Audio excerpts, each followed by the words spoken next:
What's up, 12s? This is Michael Bumpus with another film session powered by Microsoft Surface. We're going to take a look at the Week 1 opponent, the Atlanta Falcons. All right, the first player we're going to break down is a simple one-on-one. This is what makes Julio Jones so special. You got an isolation at the bottom of the field, man versus man, who's going to win? The threat of him going deep is what sets everything up for Julio Jones. Right when he gets on the defender's hip, he leaves space on the sideline. What a lot of young guys do is they get squeezed to the sideline, so now the quarterback doesn't have anywhere to put it. But Julio, being the veteran that he is, being as fast as he is, he understands, I'm gonna get on this guy's hip, I'm gonna leave space on the sideline for my quarterback. Matt Ryan drops a dime right over his shoulder. That's where you want that football. Like I said, this route right here sets up everything Julio Jones wants to do. He is one of the best deep threats in the NFL.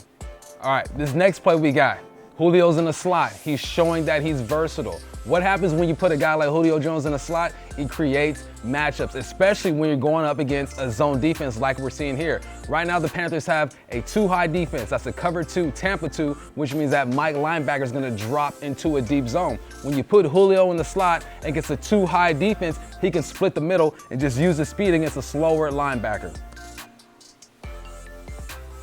At this point right here, Julio is attacking the Mike linebacker. The routes on the outside are occupying those safeties, making sure they can't get on top of Julio.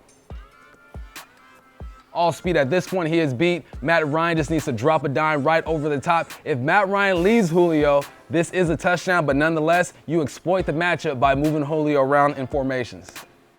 Great catch, down at the 2, can't beat it.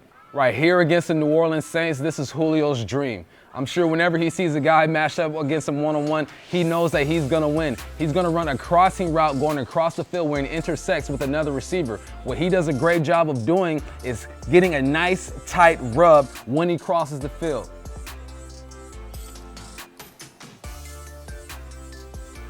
Nice rub right there.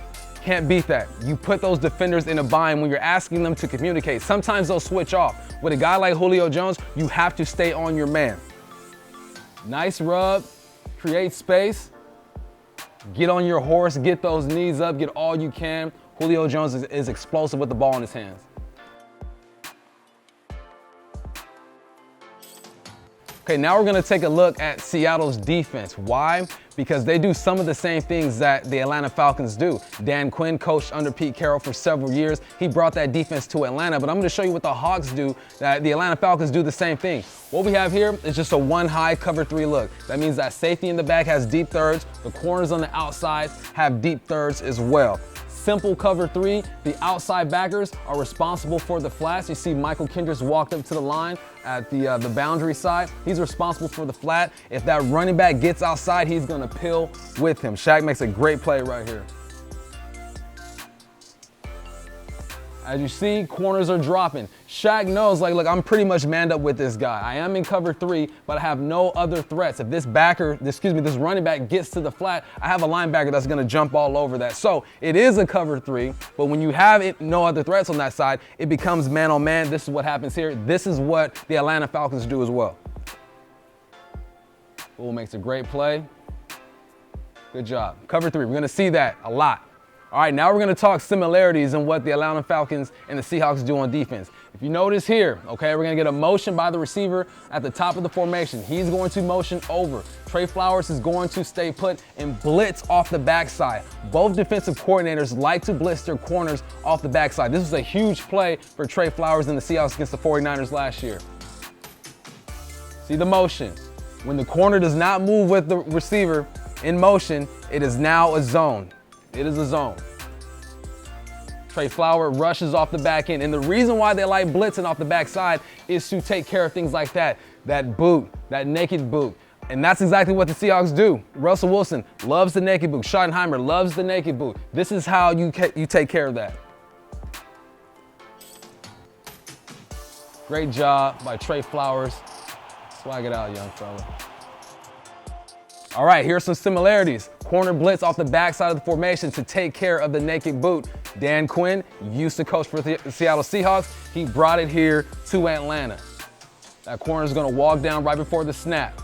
All right, right now, He's guessing. Is it going to be a boot? Is he going to hand the football off? His job is just to take care of the quarterback. If he can peel off and make a play on the running back, good for him. But he's trying to do what we just saw Trey Flowers do. Get to the quarterback.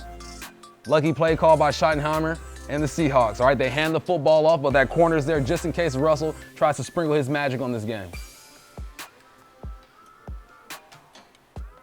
Always nice to see Rashad Penny do his thing.